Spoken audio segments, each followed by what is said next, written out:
Warning, the following video may prove unhealthy to viewers who suffer from the following conditions: left-leanism, liberalism, socialism, governmentism, and any-statism. If you have any of these conditions, please consult your local government official before watching. Hello and welcome to Jaimetud's Nitpicks. Today's topic: Obamacare. Unless you've had your head buried in the sand these past couple of months for fear of the impending Obamapocalypse, you may have heard something about healthcare reform. Seems like everyone's got some kind of beef with the healthcare system and wants to reform it, the main players being a 1,000-page-long healthcare bill that few people have actually read, and our current president who wants to push it through. So what's all the commotion about?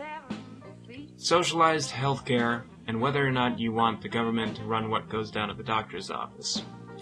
And who better to tell you about his healthcare plan than Dr. Feelgood himself, Mr. Barack Obama. I'm committed to building a transparent process where all views are welcome. Oh, that's a good one, Mr. President, but you know as well as I do that you've gotten alternative proposals from people like Congressman Eric Cantor and rejected them without batting an eye. Slap down. As for the transparent part, it looks as though you've been meeting in secret with some folks about this whole reform process. Look, it's not that I'm against meeting in secrecy, but if you're gonna say one thing and then do another, that kind of makes people a little suspicious. So what are Obama's 3 principles of healthcare reform? 1. Keeping your doctor. 2. Keeping healthcare costs down. And 3. Making quality healthcare available for everybody. On a related note, I can also do 3 things at once. 1. Eat Brussels sprouts. 2. Drink milk through my nose. And 3. Whistle Dixie. A short time ago, there was actually an hour-long chunk of news primetime coverage given to the president about healthcare reform. I didn't get to see it all, but I did see this afterward video provided by ABC, and it seems to tackle the issue of insurance companies opposing this bill. In short, it looks like more government on the way. But watch as this one reporter asks her question to the CEO of an insurance company. I wouldn't say giving this much coverage to a president equals government propaganda, but is it just me or does she seem a little too excited to be in his presence? Mr. Williams, Aetna, to take one.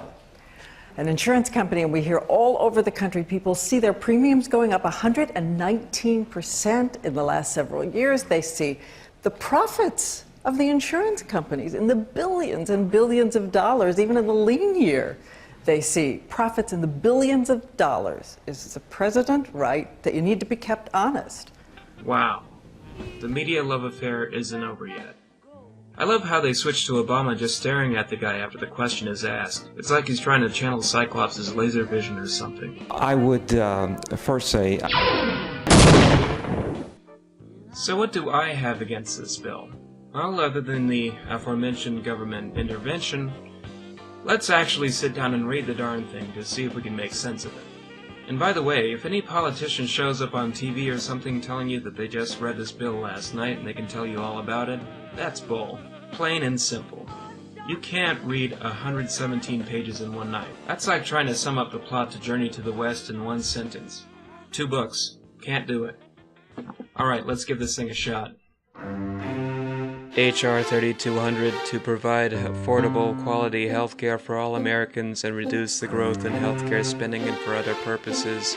In the House of Representatives, July 14, 2009, Mr. Dingell for himself, Mr. Rangel, Mr. Waxman, Mr. George Miller of California, Mr. Stark, Mr. Pallone, Mr. Andrews, introduced the following bill, which was referred to the Committee on Energy and Commerce, and in addition to the Committees on Ways and Means, Education and Labor, Oversight and Government Reform, and the budget for a period to be subsequently determined by the Speaker, in each case for consideration of such provisions as follows.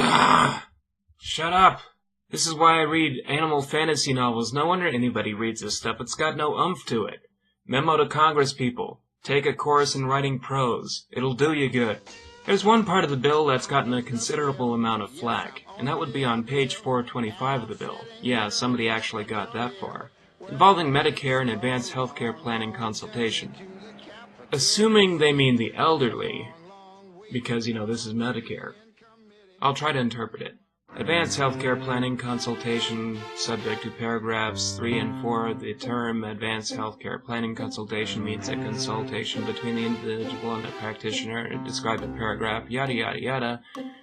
If subject to paragraph 3, the individual has not had such a consultation in the past 5 years, such a consultation shall include the following: E, an explanation by the practitioner of the continuum of end-of-life services and supports available. What?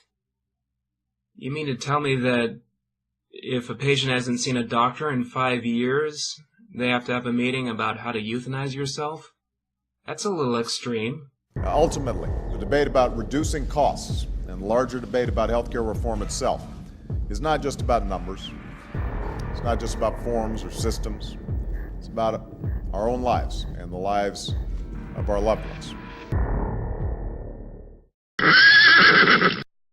Here's the problem with making that mandatory. What if you want to live? What purpose do you have to push end-of-life services if the patient wants to live? It's a waste of time. So that pretty much brings us up to speed with the town hall meetings and the protests that were going on last week. From what I can gather, these protests were rather peaceful, but that didn't stop the DNC from making an ad like this. The right-wing extremist Republican base is back. They lost the election. They lost on the Recovery Act, the budget, and children's health care. Now, desperate Republicans and their well-funded allies are organizing angry mobs, just like they did during the election. Their goal? Destroy President Obama and stop the change Americans voted for overwhelmingly in November. Call the Republican Party. Tell them you've had enough of the mob. The Democratic National Committee is responsible for the content of this advertising.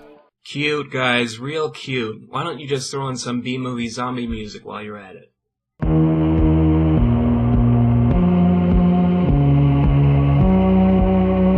Alright, so I think I've spent enough time on this thing.